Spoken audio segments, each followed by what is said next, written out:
What is included in a boudoir shoot? I'm just kind of curious because I think that by discussing that, it'll give folks a better understanding of the session and why you do what you do and how you put it together.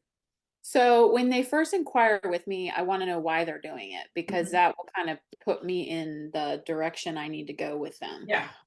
So I can kind of figure out the vibe that they want and help them with outfit ideas. So I Yeah. don't provide outfits for people. That's a big part of it. I don't provide the outfits, but I'm going to help you figure out what to wear because that's usually a huge stress point for people. Yeah. So when you book with me, you'll get a guide on how to prepare and what to bring with you, where to shop.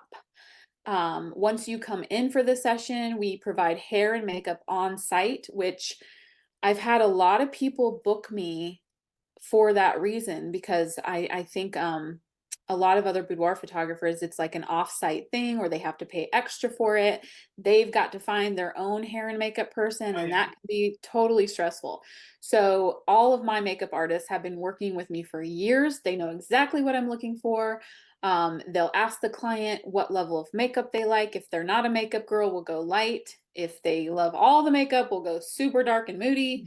Mhm. So the hair and makeup part is a huge, huge part of it. Mhm.